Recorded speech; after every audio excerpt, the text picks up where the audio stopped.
اعوذ باللہ من الشیطان اللعین الرجیم بسم اللہ الرحمن الرحیم الحمد للہ الذی یخلق ولم یخلق ویرزق ولا یرزق ویطعم ولا یطعم ثم الصلاة والسلام علی عبدک ونبیک وصفیک ورسولک وخیرتک من الخلق ابی القاسم محمد اللهم صل على محمد وآل محمد وعلى أهل بيته الطيبين الطاهرين المعصومين المظلومين سيما ابن عمه علي عليه السلام وهو النبأ العظيم والصراط المستقيم والقرآن الكريم وهو الصديق الأكبر والفاروق الأعظم وحب الله المتين وإمام المسلمين ووصي رسول رب العالمين واللعنة الدائمة على أعدائهم أجمعين أما بعد فقد قال أبو عبد الله جعفر بن محمد الصادق عليه السلام لولا هؤلاء لانقطعت آثار النبوة صلوات على محمد وآل محمد اللهم صل على محمد وآل محمد. سامعین محترم عزیزان گرامی قدر، ابتداء کلام میں دو چار معروضات ایک خاص موضوع کے اعتبار سے اور اس کے بعد ہم اپنے موضوع پر دوبارہ لٹیں گے. یقیناً آپ اس بات سے واقف ہیں کہ اس مہینے کی ایک خاص مناسبت 25 ذی القعدہ الحرام عید داہ الارض جیسے کہا جاتا ہے. ابتدا میں اس کے حوالے سے دو چار باتیں کر دی جائیں کیونکہ درمیان میں اور آخر میں پھر وقت نہیں بچ پائے گا، لہٰذا دو تین باتیں اس حوالے سے. عید داہ الارض، داہ الارض کا مطلب ہوتا ہے زمین کو پھیلانا یا زمین کو بچھانا. یہ وہ دن ہے 25 ذی القعدہ کا، وہ بابرکت دن کہ جس دن پروردگار عالم نے خانہ کعبہ کے نیچے سے زمین کو بچھایا. ایک سوال پیدا ہوگا، کیا اس سے پہلے دنیا میں زمین نہیں تھی؟ کیا اس سے پہلے پوری کائنات میں پروردگار عالم نے جب بنایا تھا کائنات کو تو کیا زمین کو نہیں رکھا گیا تھا؟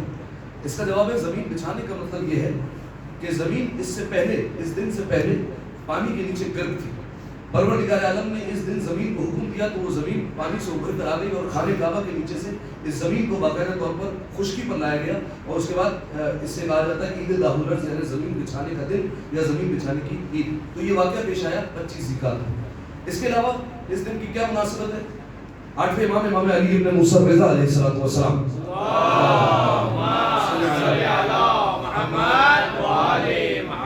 امام کی خدمت میں ایک صحابی اپنے والد کے ساتھ آتا ہے اور وہ کہتا ہے کہ میں نے جب امام کی خدمت میں امام کی بارگاہ میں جب قدم رکھا تو امام نے مجھ سے فرمایا کہ یہ 25 ذی القعدہ وہ دن ہے کہ جس دن ابراہیم خلیل اللہ اور جناب عیسیٰ ابن مریم پیدا ہوئے. اس لحاظ سے بھی یہ دن انتہائی متبرک دن ہے. اور ساتھ ہی ساتھ فرمایا کہ یہ وہ دن ہے کہ جس دن پروردگار عالم نے جناب آدم علیہ السلام کو زمین پر بھیجا تھا. اس لحاظ سے بھی یہ بابرکت دن ہے. اور پھر فرمایا نشرت فیہ الرحمہ، اس دن پروردگار عالم کی رحمت بہت زیادہ عام ہو جاتی ہے اور پروردگار عالم کی رحمت بہت زیادہ بڑھ جائے گی. تو یہ تمام تر مناسبتیں ہیں جو اس دن کو بافضیلت اور متبرک بنا دیتی ہیں. اب اس دن کے کچھ خاص اعمال اور کچھ خاص باتیں ہیں اس دن کے اعتبار سے. سب سے پہلا عمل وہ ہے غسل کا. البتہ جو غسل کیا جائے گا وہ رجائے مطلوبیت کی نیت سے کیا جائے گا اور اس کے بعد نماز کے لیے وضو کیا جائے گا. اس کے بعد ایک اور عمل 2 رکعت نماز ہے جو چاشت کے وقت پڑھی جائے گی. چاشت کا وقت کسے کہا جاتا ہے؟ کون سا وقت ہے یہ چاشت کا وقت؟ کسے کہا جاتا ہے؟ ہر سال نماز پڑھتے نا یہ چاشت کا وقت کسے کہا جاتا ہے؟ چاشت کا وقت ہوتا ہے جب سورج طلوع ہو گیا تو سورج طلوع ہونے کے بعد تقریباً 10 منٹ بعد سے لے کر یہ وقت شروع ہوتا ہے اور یہ وقت چلتا ہے ظہر کی نماز سے پہلے یعنی آپ سمجھ لیں ظہر کی نماز سے تقریباً 15-20 منٹ پہلے یہ وقت ختم ہو جائے.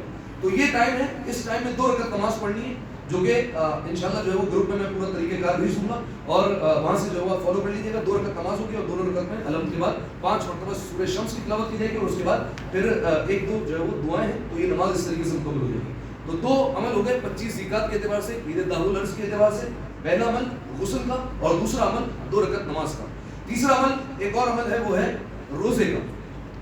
روزہ جانتے ہیں ویسے تو پورا سال یعنی کچھ واجب روزے ماہ رمضان المبارک کے، کچھ روزے حرام روزے جیسے کہ عید کا روزہ عید الفطر عید الاضحیٰ، کچھ روزے مکروہ روزے جیسے عاشور کا روزہ. ان روزوں کو ہٹا دیا جائے تو پورے سال کا روزہ رکھنا مستحب ہے. پورے سال اگر انسان روزے سے رہے تو یہ مستحب ہے، لیکن اس میں بھی 4 دن ایسے ہیں کہ جس دن روزہ رکھنا بہت زیادہ مستحب ہے اور بہت زیادہ تاکید کی گئی ہے کہ ان 4 دن روزہ رکھا جائے. ان میں سے ایک دن 25 ذیقعد ہے. 25 ذیقعد ہے، 17 ربیع الاول ہے، 18 ذی الحجہ ہے اور 27 رجب. یہ 4 دن سال کے وہ دن ہیں کہ جس دن روزہ رکھنے کی بہت زیادہ فضیلت ہے. 25 ذیقعد کو اگر کوئی روزہ رکھے تو امام کے فرمان کے مطابق یہ 25 ذیقعد کا روزہ رکھنا 60 مہینوں کے روزے کے برابر ہے. ایک دوسرا، ایک روزہ رکھنا یہ 25 ذیقعد کا 70 سال کے گناہوں کا کفارہ ہے، یعنی 70 سال کے پروردگار عالم گناہ معاف کر دے گا، سوائے وہ گناہ جو اگر کسی مومن کا حق باقی ہو یا نماز قضا ہو وہ علیحدہ ہے. ٹھیک ہے، تو 70 سال کے گناہوں کا کفارہ ہو جائے گا. اور ایک اور روایت کے مطابق کہ زمین اور آسمان کے درمیان جو جو چیزیں ہیں وہ اس کے لیے استغفار کرے گی. ٹھیک ہے، تو یہ روزے کے حوالے سے فضیلت ہو گئی. 3 باتیں ہو گئی. ایک شب داری یعنی عید الدار العرس کی شب کو جو ہے وہ جاگ کر گزارنا، عبادت میں گزارنا، یہ بھی فضیلت ہے. اور آخری عمل جو سب سے زیادہ اہمیت کا حامل اور روزے سے بھی زیادہ اہمیت اس عمل کو دی گئی ہے، علماء نے بیان کیا ہے، وہ ہے زیارت امام علی ابن موسیٰ رضا علیہ السلام.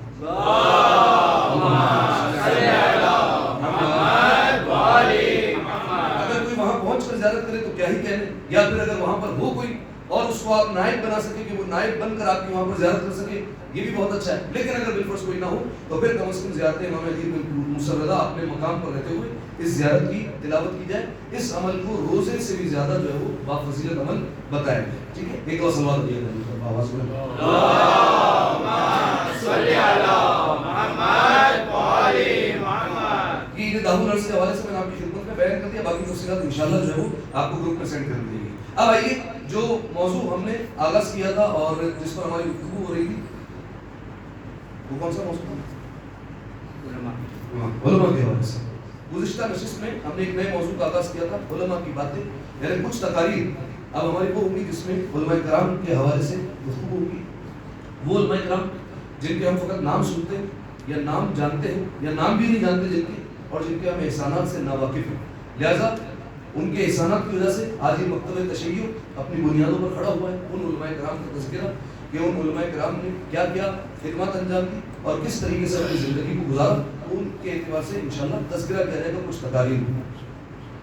تو ہم نے یہ موضوع کا انتخاب، ایک تو وجہ یہ ہوگی کہ جو قوم احسانات بلا دیتی ہے وہ احسان فراموش کو کرتی ہے، لہٰذا ان علماء کے احسانات ہمیں یاد رکھنے چاہیے. لہٰذا ان علماء کے واقعات کو اور ان علماء کے حالات زندگی کو اور خدمات کو، انہوں نے کیا کیا اپنی زندگی کو، وہ مختصراً آپ کی خدمت میں بیان کیا جائے گا. ایک اور دوسرا یہ کہ یہ جو ہم پر ایک جو ہے وہ ہمیں جس کو کہتے ہیں کہ اعتراض جو ہے وہ ہمارے شیعہ کرتے ہیں، اگر بالفرض ان کو اعمال کرنے کا کہا جائے یا عمل کرنے کا کہا جائے کہ اہل بیت علیہ السلام کی سیرت پر عمل کیا جائے، ان کی زندگی کے مطابق زندگی گزارے، تو ایک جواب ملتا ہے مولانا صاحب وہ نورانی مخلوق، ہم خاکی مخلوق، وہ آسمانی مخلوق ہے، ہم زمینی مخلوق ہیں، ان کا اور ہمارا کسی بھی طور پر جو ہے وہ مقایسہ نہیں ہو سکتا، کمپیریزن نہیں ہو سکتا، تو ہم ان کے جیسے نہیں ہو سکتے، بالکل ان کے جیسے نہیں ہو سکتے.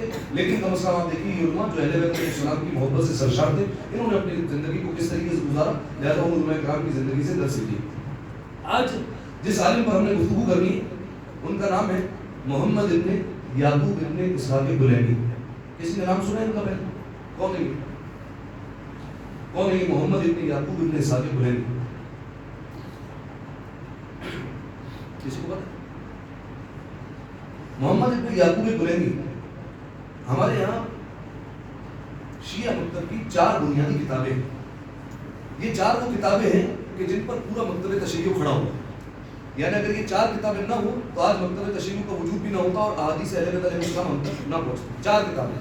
یہ 4 کتابیں وہ ہیں کہ جن کو پڑھے بغیر کوئی مجتہد فتویٰ نہیں دے سکتا.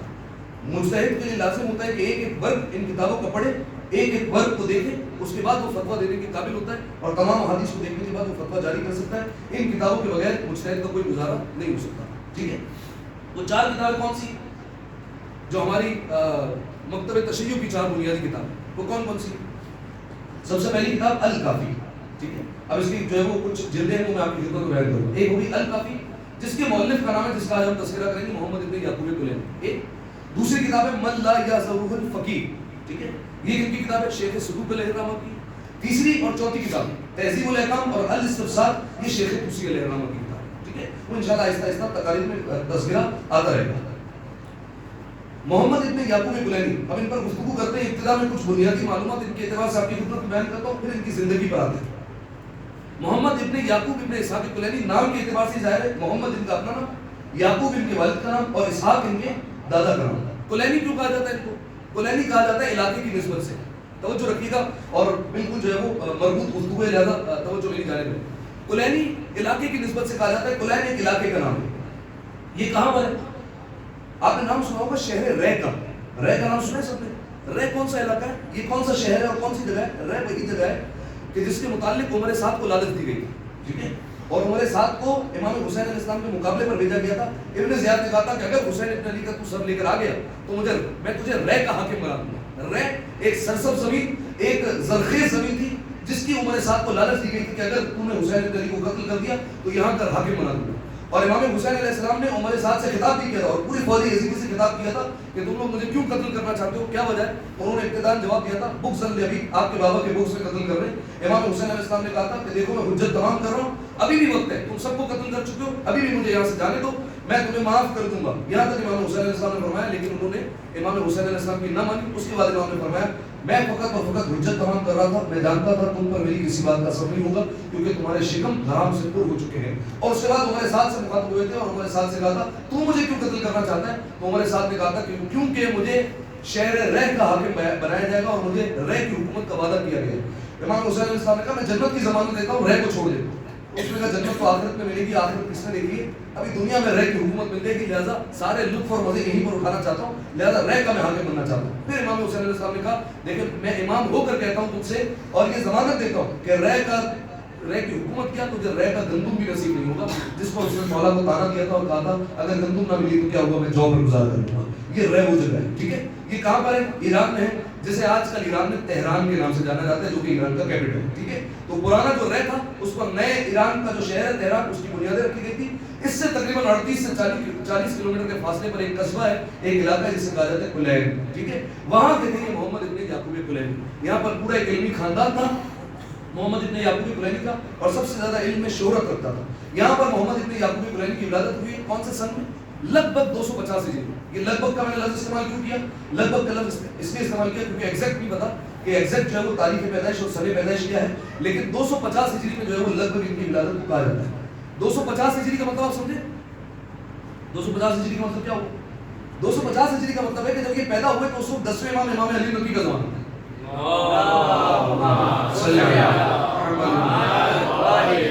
امام علی نبی کی امامت چل رہی تھی اور جب 4 سال گزرے، جب یعنی 4 سال کے ہوئے اور انہوں نے کچھ ہوش سنبھالا اور یہاں سے امام حسن عسکری کی امامت کا آغاز ہو چکا ہے اور امام حسن عسکری علیہ السلام کی امامت جو ہے وہ شروع ہو چکی ہے. اور اس کے بعد جب 10 سال کے ہوئے ہیں تو زمانے کے امام کی امامت کا آغاز ہو گیا اور زمانے کے امام غیبت صغریٰ میں جا چکے ہیں. ٹھیک ہے، تو 10 سال جو ہے وہ انہوں نے امامت کے دیکھے اور براہ راست جو ہے وہ امامت کا دور دیکھا انہوں نے محمد ابن یعقوب کلینی. ٹھیک ہے، ایک بات ہو گئی، ولادت کے اعتبار سے بات ہو گئی.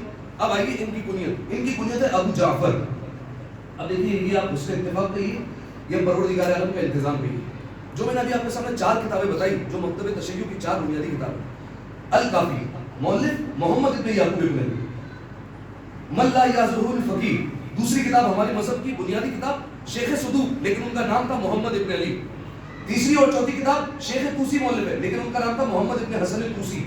حسن اتفاق کہیے یا پروردگار عالم کا انتظام کہیے، جو 4 بنیادی کتابیں ان تینوں کے مؤلف کا نام محمد ہے اور ان تینوں کی کنیت کا نام ابو جعفر ہے. کنیت بھی ابو جعفر اور تینوں کا نام بھی محمد. یہ پروردگار عالم کا انتظام کہیے یا حسن اتفاق کہیے. ٹھیک ہے، محمد ابن یعقوب کلینی کنیت ہو گئی ابو جعفر اور ان کا لقب ہے سکت الاسلام. سکت الاسلام اس شخص کو کہتے ہیں جس پر اسلام بھروسہ کرے اور مسلمان اعتماد کرے. اس زمانے میں چونکہ مسلمان ان پر بہت زیادہ اعتماد کیا کرتے تھے لہٰذا ان کو لقب دے دیا گیا تھا سکت الاسلام کا. ٹھیک ہے، اچھا اب آئیے ان کی تعلیم اور تربیت پر. انہوں نے جو تعلیم حاصل کی وہ ابتدائی طور پر وہی رے میں جو آج کل تہران کہلاتا ہے وہیں پر انہوں نے تعلیم حاصل کی اور ان کی زندگی کے کل 36 استاد تھے. 36 استادوں کے نام ملتے ہیں جن میں بہت سارے نام ہیں لیکن ایک نام بہت زیادہ نمایاں ہے. ٹھیک ہے، شاید آپ نام سے پہنچ جائیں. ان کے اساتذہ میں ایک نام تھا علی بن محمد سمری کا. یہ کون ہے؟ علی بن محمد سمری. یہ آگے چل کر زمانے کے امام کے چوتھے نائب بنے. علی بن محمد سمری یہ ان کے اساتذہ میں شامل تھے. ان سے جو ہے وہ انہوں نے پڑھا ہے. ٹھیک ہے، رے میں. اب رے میں انہوں نے جو ہے وہ ابتدائی طور پر اپنی تعلیم حاصل کی. 36 اساتذہ سے پڑھا اور زندگی کا کافی عرصہ انہوں نے رے میں گزارا اور اتنا علم دیا لوگوں میں، اتنا علم انہوں نے بانٹا کہ رے کے جتنے مجتہدین تھے، جتنے فقہاء تھے، سب کا سردار انہیں بنایا گیا اور ان کا لقب پڑا شیخ الفقہا، یعنی اس زمانے کے جتنے فقہا، جتنے مجتہدین ہیں، تمام کے سردار کا نام محمد ابن یعقوب کلینی. ٹھیک ہے، اتنا علم جو ہے وہ انہوں نے مہارت حاصل کی رہ کے شہر میں. اس کے بعد زندگی ان کی گزرتی رہی، اور اس کے بعد ایک وقت وہ آیا کہ یہ منتقل ہوئے بغداد کی طرف. ٹھیک ہے، بغداد چلے گئے، اور بغداد میں جس وقت یہ منتقل ہوئے اس وقت امام زمانہ کے تیسرے نائب تھے. وہاں تیسرے نائب کا نام کیا ہے؟ تیسرے نائب کا نام حسین بن رو. یہ امام کے تیسرے نائب تھے غیبت صغریٰ میں، ان کا زمانہ چل رہا. لیکن حسین بن رو اس وقت تقیہ کا عالم تھا. ٹھیک ہے، تقیہ پر ہماری جمعے کے دن گفتگو ہو چکی. تقیہ اپنی آئیڈینٹی شو نہیں کی تھی، بتایا نہیں تھا لوگوں کو کہ میں امام زمانہ کا نائب. اگر بتا دیتے تو قتل ہو جاتے. لہذا خاص لوگوں کو پتا تھا کہ یہ زمانے کے امام کے نائب ہیں اور خط و کتابت امام سے کرتے رہتے. لہذا بہت جو ہے وہ مختصر گروہ تھا جن کو یہ معلوم تھا. لہذا محمد بن یعقوب کلینی تو تقیہ میں نہیں تھے. جب وہ بغداد میں آئے تو بغداد میں انہوں نے تعلیم و تربیت کا سلسلہ شروع کیا اور وہاں پر ہزاروں شاگرد اپنے بنائے. ٹھیک ہے، جب وہاں پر ہزاروں شاگرد بنائے اور تقریباً علماء ان کے شاگرد بنے، بغداد میں بھی کوئی لقب دیا گیا شیخ الفقہا، یعنی تمام فقہا کا سردار محمد بن یعقوب کلینی. ٹھیک ہے، رہ کے بھی شیخ الفقہا اور بغداد کی بھی شیخ الفقہا. ٹھیک ہے، دو چیزیں ہوئی. پھر ایک اور چیز ہے، ان کو لقب دیا گیا مجدد کا. مجدد کسے کہتے ہیں؟ دیکھیے رسول اللہ کی حدیث ہے، اہل سنت کی کتابوں میں بھی ہمارے یہاں بھی کچھ علماء نے درج کی. وہ یہ کہ پروردگار عالم ہر صدی میں، ہر سینچری میں، ہر 100 سال میں ایک مجدد بھیجتا ہے. ٹھیک ہے، یہ مجدد کا کام کیا ہوتا ہے؟ مجدد کا کام یہ ہوتا ہے کہ جب دین اسلام سے لوگ پیچھا چھڑا چکے ہوتے ہیں، دین اسلام کو لوگ فراموش کر چکے ہوتے ہیں، تو اس وقت پروردگار عالم ایک شخص کو بھیجتا ہے جو دین اسلام کو آ کر دوبارہ زندہ کرتا ہے. وہ کہلاتا ہے پوری صدی کا، 100 سال کا ایک مجدد کہلاتا ہے. تیسری صدی کے مجدد کا نام محمد ابن یعقوب کلینی. اتنا علم پھیلایا کہ انہیں مجدد اسلام کہا گیا تیسری صدی ہجری میں. ٹھیک ہے، آپ جو ہے وہ ذرا اندازہ لگائیے 100 سال میں کتنے لوگ گزرتے ہیں اور کتنے علماء آتے ہیں. ٹھیک ہے، ان سب میں اگر کسی کو مجدد کہا جائے یعنی دین اسلام کو زندہ کرنے والا، تو محمد ابن یعقوب کلینی. ٹھیک ہے، اب دیکھیے کئی کارنامے ہو گئے. رہ میں شیخ الفقہا بن گئے، بغداد میں شیخ الفقہا بن گئے، ہزاروں شاگرد بنا لیے، بغداد میں شیعہ کی جڑیں انہوں نے مضبوط کی، اسلام کو پھیلایا. لیکن ان کا سب سے اہم ترین کارنامہ جس کی وجہ سے یہ مشہور ہے اور شہرت رکھتے ہیں وہ ہے کتاب الکافی. ٹھیک ہے، اب کتاب الکافی پر جو ہے وہ کچھ بحث کرتے ہیں اور کچھ بات کرتے ہیں. کتاب الکافی کی کل 8 جلدیں. ٹھیک ہے، 8 جلدوں میں سے 2 جلدیں اصول دین پر لکھی گئی. ٹھیک ہے، یعنی جو شیعہ کے عقائد ہیں ان پر لکھی گئی ہے. اس میں جو ہے وہ اصول دین کے حوالے سے ساری ویسے 5 جلدیں فروع دین پر ہیں. اس میں نماز، روزہ، حج، زیارات اور ساری جو ہے وہ اس حوالے سے باتیں. اور ایک جلد 14 معصومین علیہ السلام کے اعتبار سے لکھی گئی. تو 2 جلد جو اصول دین پر لکھی گئی اس کا نام پڑا اصول کافی. جو 5 جلد فروع دین پر لکھی گئی اس کا نام پڑا فروع کافی. اور ایک جلد جو 14 معصومین پر لکھی گئی اس کا نام رکھا گیا روضۃ الکافی، یعنی کافی کا باغ، کافی کا چمن. جب ان سب کتابوں کو ملایا تو کتاب کا نام رکھ دیا گیا الکافی. ٹھیک ہے، یہ کتاب کا نام پڑا. اچھا، انہوں نے کیوں لکھی؟ وجہ کیا تھی؟ کس لیے ان کو لکھنا پڑی کتاب؟ اب دیکھیے اس زمانے میں حسین بن رو تقیہ میں تھے، لیکن یہ علم دین پھیلا رہے. لوگوں نے محمد ابن یعقوب کلینی کو خط لکھا کہ آپ اہل بیت علیہ السلام کی احادیث کو جمع کرنا شروع کریں، جمع کریں. اب میں آپ کو تھوڑا سا بیک گراؤنڈ بتاتا ہوں. یہ سمجھیے احادیث جمع کرنا یا احادیث اہل بیت علیہ السلام سے سننا آسان نہیں تھا. خاص طور پر چھٹے امام کے زمانے میں نہیں. چھٹے امام کو جو موقع ملا ہے علم دین پھیلانے کا، وہ موقع ملا. اس کے بعد کیا ہوا میں آپ کو بتاتا ہوں. دیکھیے چھٹے امام کے زمانے میں ایک وقت ایسا آیا تھا کہ جب بنو امیہ اور بنو عباس آپس میں لڑ رہے تھے تخت حکومت کے لیے، تو امام کو موقع مل گیا کہ علم دین پھیلانے کا، کیونکہ وہ دونوں لڑائی میں لگے رہے. امام کو موقع ملا کہ علم دین پھیلائے زیادہ سے زیادہ. امام نے اپنے شاگرد بنائے، کئی شاگرد بنے امام کے، اور امام کی بارگاہ میں آ کر وہ حدیثیں لکھا کرتے تھے. ٹھیک ہے، آپ جانتے ہیں جب حدیث کی کتابیں لکھی گئی، یعنی امام کی خدمت میں جب وہ بیٹھتے تھے اور جو بھی آتا تھا، کوئی بھی سوال کرتا تھا وہ لکھ لیتے تھے. ٹھیک ہے، بالکل نماز کا سوال کیا لکھ لیا، ایمان ابو طالب کا سوال ہوا لکھ لیا، روزے کا سوال ہوا لکھ لیا. سب کچھ لکھتے چلے جا رہے ہیں اور کتابیں بنتی چلی جا رہی ہیں. 400 کتابیں تیار ہوئی مختصر سے زمانے میں. ٹھیک ہے، جن کو کہا جاتا ہے اصول اربعہ میں، یعنی 400 کتابیں جو بنیادی طور پر تیار ہوئی. اور یہ 400 کتابیں اونٹ پر لاد کر مختلف جو ہے وہ جگہوں پر بھیجی گئی، مختلف علاقوں میں یہ جو ہے وہ کتابیں ٹرانسفر ہوئی، بلکہ لوگ ایک دوسرے کو تحفے میں یہ کتابیں دیا کرتے تھے. لیکن جب بنو عباس حکومت پر آئی، اب سنیے کیا ہوا. جب ان کو پتا چلا کہ اہل بیت علیہ السلام کے علوم پھیل رہے، اب انہوں نے کہا پابندیاں لگاؤ، اہل بیت علیہ السلام کی حدیثوں کو روکو. کیا کیا جائے؟ جس گھر میں حدیث کی ایک بھی کتاب ملے اس گھر کو آگ لگا. ملے نہیں، ڈاؤٹ ہونا کہ اس گھر میں کتاب پڑھی ہے حدیث کی، اہل بیت علیہ السلام کی حدیث کی، مکان کو آگ لگا دو، جلا دو اس مکان. ایک جو محدث پکڑا جائے جس کے بارے میں شک ہو کہ یہ محدث ہے، اسے پکڑو، تحقیقات کرو. اگر اس کے پاس سے کوئی حدیث کی کتاب نکلے قتل کر دو. اگر نہ نکلے 15 سال تک زندان میں ڈال دو، 14 سال تک زندان میں ڈال دو، عمر قید کر دو اسے. ٹھیک ہے کہ کم از کم وہ جعفر صادق کی بارگاہ میں تو جاتا تھا، قید کرو اسے. 2. تیسرا، جو لوگ حدیثیں لکھتے تھے انہیں پکڑو، ان کی انگلیوں کو کاٹ دو کہ انہوں نے اسی ہاتھوں سے حدیثیں لکھی تھی، ان کو پکڑا جاتا اور ان کے ہاتھ کاٹ دیا. ٹھیک ہے. 3. چوتھا، ایک واقعہ اس طریقے سے ملتا ہے کہ ایک شخص نے 10 سال تک بیٹھ کر امام کی بارگاہ میں سوال جواب لکھے تھے. آپ سوچیں امام سے کتنے سوال پوچھے گئے اور کتنی حدیثیں ہوں گی اس میں 10 سال کی. حاکم نے وہ پوری کتاب لی اور پوری پانی میں ڈال دی اور اس نے سامنے سے کہا کاش تم مجھے قتل کر دیتا لیکن اس کتاب کو پانی میں ڈالتا، کیونکہ اس میں جعفر صادق کی حدیثیں موجود تھیں. ٹھیک ہے. یہ کتابیں جو ہے وہ جلائی گئی، کتابیں پھاڑی گئی، کتابیں سمندروں میں ڈال دی گئی. یہ سارا سلسلہ جو ہے وہ چلتا رہا. لیکن لوگوں کو دلوں میں ایک سکون تھا، وہ یہ کتابیں چل گئی، امام تو موجود ہے نا، امام سے جا کر پوچھ تو سکتے ہیں، امام سے جا کر مسئلہ تو معلوم کر سکتے ہیں. جب انہوں نے یہ محسوس کیا کہ اب لوگ امام کی طرف رخ کر رہے ہیں اور مسئلے پوچھنے کے لیے امام کے پاس آتے ہیں، تو انہوں نے کہا کہ جو آئے اسے قتل کر دو. یہی وجہ ہے کہ اس زمانے میں لوگ اگر امام سے مسئلہ پوچھنے جاتے تھے تو گھر سے کہہ کر نکلتے تھے ہم جا تو رہے ہیں مسئلہ معلوم کر رہے ہیں، لیکن اگر نہ آئے تو سمجھ جانا کہ ہم جعفر صادق کی خدمت میں قربان ہو گئے اور ہمیں قتل کر دیا. ایک حدیث معلوم کرنے کے لیے اتنا جو ہے وہ سفر طے کیا جاتا تھا. ٹھیک ہے. اب یہ سلسلہ چلتا رہا اور زمانہ آگے محمد ابن یعقوب کلینی کا. ٹھیک ہے. محمد ابن یعقوب کلینی سے کہا گیا اور خط لکھے لوگوں نے کہا آپ حدیثوں کو جمع کریں، آپ حدیثوں کو جمع کریں، ایک جگہ اکٹھا تو کریں تاکہ ہمیں پتہ چلے کہ ہمارا مذہب ہے کیا اور آگے آنے والے لوگوں کو آسانی ہو. اگر آپ نے نہ لکھی تو کون لکھے گا؟ محمد ابن یعقوب کلینی نے حدیثیں جمع کرنا شروع کی. زمانے کے امام دیوبند میں نائب خاص موجود ہے لیکن محمد ابن یعقوب کلینی قیادت کرے اور حدیثیں جمع کرنے کے لیے نکلے. سب سے پہلا اسٹیپ انہوں نے کیا کیا؟ وہ کتابیں جو 400 کتابیں چھٹے امام کے دور میں لکھی گئی تھی کب وہ معلوم کرو وہ کہاں پر ہے. جہاں ان کو خبر ملتی وہاں جاتے اور وہاں جا کر اس سے کتاب لیتے اور پوری کتاب لکھتے. کتاب لے جانے کی اجازت نہیں ہے، جس کے پاس کتاب ہوتی ہے وہ کہتے ہیں یہیں بیٹھ کے لکھو ابھی پوری کتاب، وہیں پر لکھی جاتی اور کہا یہ کتاب اپنے ساتھ لے کر جاؤ، لیکن جو ہے وہ یہ کتاب میں تمہیں اپنے ساتھ لے کے جانے نہیں ہوتا. ٹھیک ہے. یہ کتاب میری ہے معلوم. وہ لکھتے پوری کتاب اور پھر لے کے جاتے. 400 میں سے کچھ ملی، کچھ بعد والے علماء کو ملی، کچھ آج تک نہیں ملی. ٹھیک ہے. جتنی مل سکی انہوں نے جمع کی. یہ ہو گیا کتابوں کا سلسلہ. اب آئیے حدیثوں پر. پتہ چلتا ایک ایک حدیث کے لیے معلوم کرتے کہ ایک حدیث کس کے پاس ہے، جعفر صادق کی، موسیٰ کاظم کی ایک حدیث کس کے پاس ہے، علی رضا کی ایک حدیث کس کے پاس ہے، جا کر معلوم کرو. انہیں پتہ چلتا 1000 میل کے فاصلے پر ایک بندہ رہتا ہے جس کے پاس ایک حدیث ہے تو اس نے اپنے دادا سے سنی تھی اور اپنے پاس محفوظ کی ہوئی تھی. نکلے وہاں سے 1000 میل کا سفر طے کیا، پوری اسلامی مملکت گھومتے رہے ایک ایک حدیث کے لیے اور حدیثیں جمع کرنا شروع کی. ٹھیک ہے. اور بالآخر اختتام پر انہوں نے جو حدیثیں جمع کی 16199 حدیث. ٹھیک ہے. جو الکافی میں موجود ہے. کتنی حدیثیں؟ 16199 حدیث. اب کوئی کمپیریزن کوئی مقابلہ نہیں ہے لیکن جا کر دیکھیے گا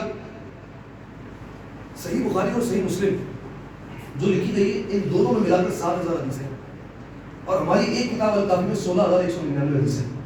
حالانکہ محمد ابن یعقوب کلینی کے لیے لکھنا سخت تھا کیونکہ شیعہ تھے، عوام دشمن تھی، حکمران دشمن تھے، ان کے لیے حالات سازگار تھے، ان کی پوری جو ہے وہ حکومت بیٹھی ہوئی تھی. لیکن ان کی حدیثیں 2 کتابیں چھوڑی ہیں، 6 کتابیں کی حدیثیں ملائی گئی تو الکافی سے زیادہ نہیں. الکافی میں سب سے زیادہ حدیثیں 16199 حدیثیں.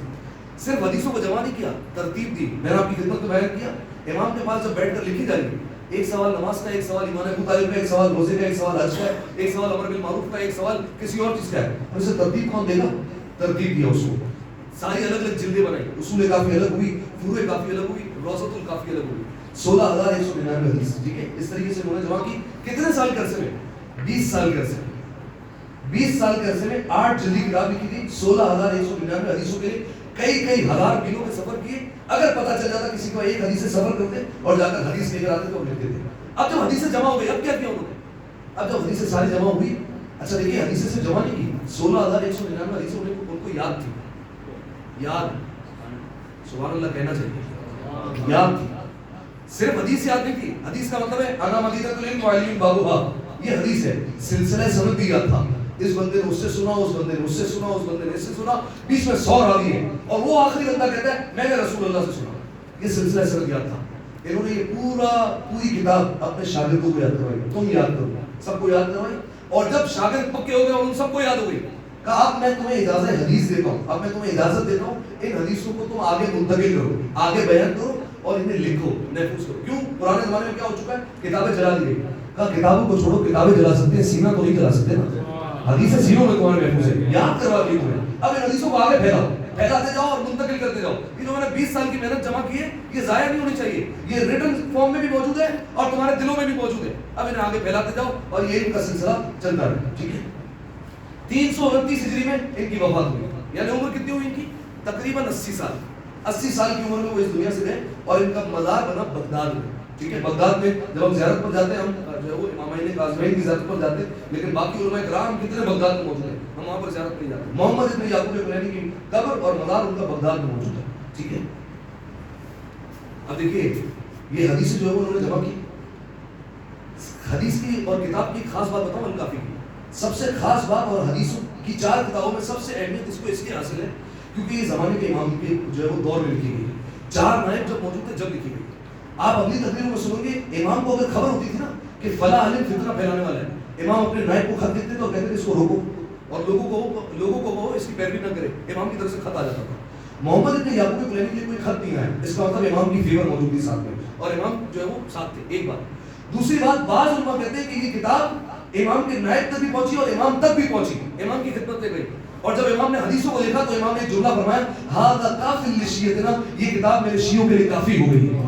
اس نے اس کتاب کا نام رکھا گیا کافی, الکافی. یہ اب کافی ہو گئی شیعوں کے لیے. اگر میرے شیعوں تک یہ پہنچ گئی اس کا مطلب یہ کافی ہے, اب ان کو کسی اور چیز کی ضرورت نہیں ہے. امام نے فرمایا ھذا کافی لشیعتنا, یہ ہمارے شیعوں کے لیے کافی ہو گئی. جو محمد ابن یعقوب کلینی نے 20 سال میں کام کر دیا, کہا یہ کافی ہے پورے آنے والے شیعت کے. ٹھیک ہے, ایک بات اور بات کہاں ہو رہی. محمد ابن یعقوب کلینی میں نے کہا مزار بغداد میں ہے. ایک وقت ایسا ہے کہ بغداد میں ظالم حکمرانوں کی حکومت قائم ہے اور انہوں نے دیکھا ایک روزہ ایسا ہے کہ جس پر لوگ جاتے ہیں, سجدہ کرتے ہیں وہاں پر شکر کا, اور وہاں پر جا کر دعائیں مانگتے ہیں. کس کا روزہ ہے؟ 7ویں مانگ کا اور 9ویں مانگ کا. اس ظالم حکمران نے کہا کہ یہ کیا روزوں پر جا کر مانگتے ہیں اور وہاں پر جا کر سجدہ کرتے ہیں اور جو ہے وہ احترام کرتے ہیں وہاں پر جا کر. میں روزوں کو اس زمانے میں تو خیر ویسے روزے تھے, قبروں کو اکھاڑ کر پھینک دوں اور کہتا ہے کہ یہ مردوں سے مانگنے کا سلسلہ ختم ہونا چاہیے. نعوذ باللہ. کہا جب مردہ قبر میں نعوذ باللہ ہے ہی نہیں اور گل سڑ چکا ہے تو مانگنے کی کیا ضرورت ہے, معاذ اللہ. اس نے کہا کہ میں قبر کو اکھاڑ دوں گا. وہ وہاں سے چلا اور جانے لگا 7ویں امام اور 9ویں امام کی قبر پر. ساتھ میں اس کے ایک مرد مومن تھا جو اس کی فوج میں تھا. درمیان میں محمد ابن یعقوب کلینی کی قبر ہے اور اس نے بادشاہ سے کہا کہ یہ جو شیعوں کا عقیدہ ہے وہ اپنے اماموں کے متعلق نہیں ہے, صرف وہ عقیدہ یہ اپنے علماء کے لیے بھی رکھتے ہیں کہ ان کی جو ہے وہ ان کے جنازے بھی سلامت ہوتے ہیں. اس نے کہا پھر تو بہت اچھی بات ہے, یہ محمد ابن یعقوب کلینی کے مزار سامنے اکھاڑو, اس کو قبر کو اکھاڑ دو اور ابھی ہمیں جو ہے وہ پتہ چل جائے گا کہ اگر اندر جنازہ نہیں ہے تو یہ شیعہ جو ہے پورا مذہب ہی باطل ہو جائے گا. اس نے حکم دیا کہ اس قبر کو کھودا جائے. جب قبر کھودی گئی تو زمانے کے امام کا نوکر قبر میں ایسے آرام کر رہا تھا جیسے کوئی بستر پہ آرام کیا کرتا ہے, بالکل ویسے ہی, در و جسم تازہ, کفن میلا تک نہیں ہوا تھا. حتیٰ کہ علماء نے یہاں تک بیان کیا کہ ان کے ناخنوں پر جو مہندی لگی ہوئی تھی وہ ویسی کی ویسی سلامت تھی. اس کے بعد اس نے شرمندہ ہوا, اس نے قبر کو بند کیا اور حکم دیا کہ اب اس قبر پر مزار بنائے. اور اس وجہ سے, اس واقعے کی وجہ سے 7ویں امام اور 9ویں امام کی قبروں کو مسمار نہیں کیا گیا. یہ واقعہ درمیان میں جو پیش آیا. ٹھیک ہے, محمد ابن یعقوب کلینی. ایک گزارش, جو بھی مرد و مومن نماز شب پڑھتا ہے خدا نے ان کا نام لینا فراموش نہ کرے. محمد ابن یعقوب کلینی یہ وہ بندہ ہے, یہ وہ عالم تھے جس کی وجہ سے آج مکتب تشریح السلام ہے. اتنی حدیثیں جو ہے وہ آج ہم تک پہنچی, ان کی مرہون منت پہنچی. لہٰذا کوشش کریں ان کا نام جو ہے وہ نماز شب میں لازمی ہے. اور اگر بالفرض کوئی نماز شب نہیں پڑھتا تو عادت بنا لے ان علماء کرام کے لیے روزانہ فاتحہ ضرور پڑھیں. ان علماء کرام کو یقیناً کچھ نہ کچھ ہدیہ کریں. ان کی وجہ سے جو ہے وہ یہ آج دین اسلام جو ہے وہ سلامت ہے. ٹھیک ہے, یہ جملہ کہتا ہوں اور بات جو ہے وہ آگے کی منزل مسائل پر 2 روایت سنیں. ایک روایت کے مطابق 8ویں امام کی شہادت گزری ہے. آپ سوچیے وہ زمانے کے حالات کہ جب محدثین کے انگلیوں کو کاٹا جا رہا ہے, مکانات کو جلایا جا رہا ہے, تو اس وقت ائمہ علیہ السلام کے کیا حالات ہوں گے. جب ان کے ماننے والوں پر یہ گزر رہی تو اماموں پر کیا گزر رہی ہوگی. امام کا لقب ہے, مظلومیت کا ایک لقب اور اسی میں مسائل ہے. امام رضا کا ایک لقب ہے غریب الغرباء, غریبوں کا غریب. ٹھیک ہے, جتنے غرباء ہیں ان میں غریب ہے امام رضا. یہ کیوں کہا جاتا ہے؟ غریب یہ اردو زبان والا نہیں ہے, غریب عربی زبان میں مسافر کو کہا جاتا ہے. پھر آپ کہیں کہ امام حسین علیہ السلام کو بھی غریب الغرباء کہنا چاہیے, ان کو تو نہیں کہتے. باقی ائمہ علیہ السلام کو کیوں نہیں کہتے؟ وجہ دیکھیے کہ باقی سارے ائمہ علیہ السلام عرب کے تھے, عرب میں ہی دفن ہے اور ہر امام کے پاس کوئی نہ کوئی موجود ہو. امیر المومنین نجف میں دفن ہے, ساتھ میں جناب آدم اور جناب نوح بھی ہے. امام حسین علیہ السلام کربلا میں ہے, ساتھ میں جناب علی اکبر بھی ہے, جناب عباس بھی ہے. امام زین العابدین جنت البقیع میں ہے, ساتھ میں امام باقر بھی ہے, امام جعفر صادق بھی ہے. امام کاظمین میں دفن ہے, ساتھ میں امام محمد تقی بھی ہے. سامرہ میں امام علی نقی, ساتھ میں امام حسن عسکری علیہ السلام ہے. واحد امام علی رضا علیہ السلام. مشہد میں اکیلے دفن ہے. اسی لیے کہا جاتا ہے میرے مولا کو غریب الغرباء.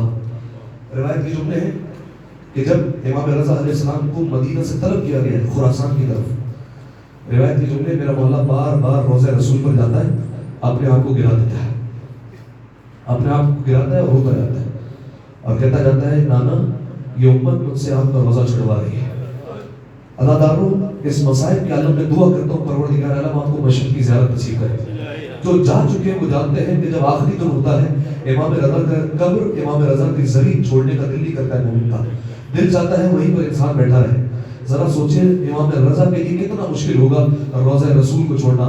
بار بار جاتے ہیں قبر پر گراتے ہیں، روتے جاتے ہیں اور کہتے جاتے ہیں نانا اب آپ کا بیٹا جا رہا ہے، واپس پلٹ کر نہیں آئے گا۔ راوی کہتا ہے ایک وقت وہ آیا امام رضا جب باہر آئے دیکھا ایک 5 برس کا بچہ ہے، نام محمد تقی ہے، مدینے کی خاک اٹھا اٹھا کر اپنے سر میں ڈالتا جاتا ہے، روتا جاتا ہے۔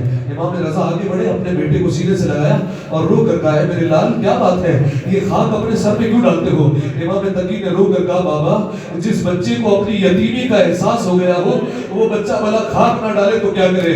ہاں عزادارو یہ خانوادہ آل محمد ہے، یہاں پر بچوں کو یتیمی کا پہلے ہی پتہ چل جاتا ہے۔ یہ محمد تقی ہے اور وہ کربلا میں سکینہ جب ذوالجناح پہ امام حسین سوار ہوئے ذوالجناح کے قدموں سے لپٹ لپٹ کر کہتی ہے اے ذوالجناح میرے بابا کو نہ لے جا، اے ذوالجناح سکینہ یتیم ہو جائے گی۔ عزادارو بس امام رضا ہی کا حکم ہے کہ جب بھی کسی بات پر گریا کرو یا ابن الشبیب ان کن تباکین الشیخ فقل الحسین، جب بھی کسی بات پر رو حسین پر ضرور رونا۔